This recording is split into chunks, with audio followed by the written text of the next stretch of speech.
देश में one nation one education board, one nation one syllabus, one nation one curriculum लागू करने की मांग वाली पीआईएल पे कोर्ट में सुनवाई हुई है। हमने ये मांग किया है कि राइट टू एजुकेशन एक्ट को बदल के राइट टू इक्वल एजुकेशन बनाया जाए और पूरे देश में सिलेबस कॉमन किया जाए। बंगाल वाला बंगाली में पढ़े, गुजरात वाला गुजराती में पढ़े, महाराष्ट्र वाला मराठी में पढ़े, तमिलनाडु वाला अपने तमिल में पढ़े, लेकिन सिलेबस और करिकुलम एक समान होना चाहिए।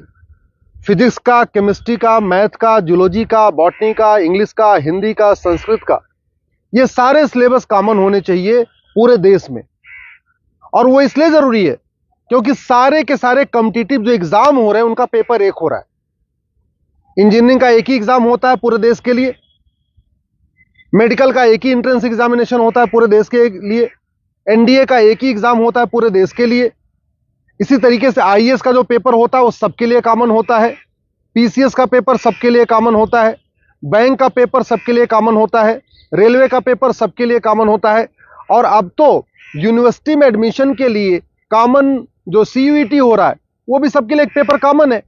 अब जब एंट्रेंस एग्जामिनेशन का पेपर एक है तो फिर अलग अलग सिलेबस क्यों पढ़ाया जा रहा है?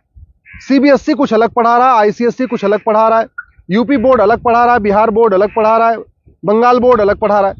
और सारी पढ़ाई करने के बाद जब बच्चा जाएगा एग्जाम देने, उसके लिए सबके लिए एक पेपर होगा। अगर पेपर सीबीएसई के पैटर्न पे सेट होता है तो बाकी स्टेट बोर्ड वालों को इक्वल अपॉर्चुनिटी नहीं मिलती।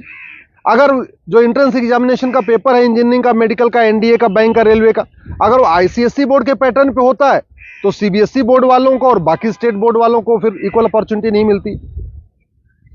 राइट टू एजुकेशन हमारा फंडामेंटल राइट है, इसलिए हमने कोर्ट से ये कहा है कि आप केंद्र सरकार को निर्देश दीजिए, एनसीईआरटी को कहिए एक कॉमन सिलेबस, कॉमन करिकुलम तैयार करे।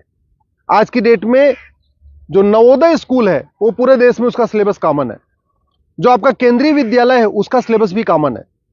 और अगर आप बाहर देखिए, अमेरिका में यूनिफॉर्म एजुकेशन है, चाइना में यूनिफॉर्म एजुकेशन है, फ्रांस में यूनिफॉर्म एजुकेशन है, जापान में यूनिफॉर्म एजुकेशन है, सिंगापुर में यूनिफॉर्म एजुकेशन है, रसिया में यूनिफॉर्म एजुकेशन है, दुनिया के कई देशों में यूनिफॉर्म एजुकेशन होता है, यानी सिलेबस करिकुलम सबका कॉमन होता है।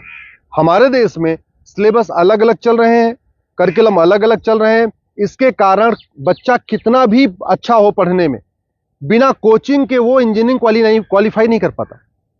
क्योंकि वो यूपी बोर्ड का बच्चा कितना भी अच्छा हो एक्सपर्ट पढ़ने में, लेकिन पेपर जो सेट हुआ वो तो सीबीएसई के पैटर्न पे हुआ, तो फिर वो क्वालिफाई नहीं कर पाता। अल्टीमेटली उसको कोचिंग करना पड़ता है। और मैंने ये भी कोर्ट को कहा है कि ये कोचिंग माफियाओं के दबाव में ही वन नेशन वन एजुकेशन लागू नहीं हो रहा है। कोचिंग माफिया इतने पावरफुल है, इनका लगभग 5 लाख करोड़ रुपए का कोचिंग का बिजनेस है हर साल का। अगर वन नेशन वन सिलेबस हो जाएगा, कॉमन सिलेबस, कॉमन करिकुलम हो जाएगा और जो पढ़ाया जाएगा यही पूछा जाएगा, तो लोग कोचिंग नहीं करेंगे।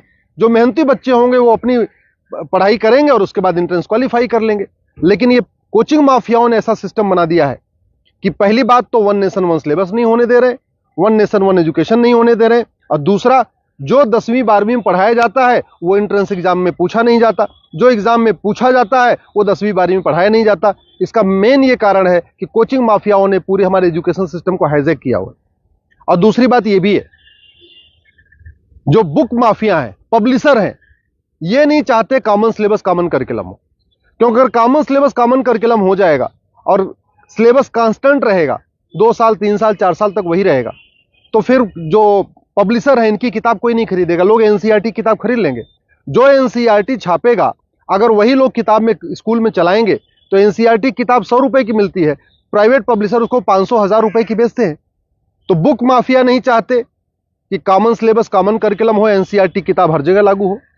कोचिंग माफिया नहीं चाहते यूनिफॉर्म सिलेबस हो, यूनिफॉर्म करिकुलम हो, वन नेशन वन सिलेबस हो। और स्कूल माफिया नहीं चाहते कि one nation one education board हो। सीबीएसई बोर्ड वाले चाहते हैं कि उनका सीबीएसई बोर्ड अलग से चलता रहे, जिससे उनकी दुकान चलती रहे।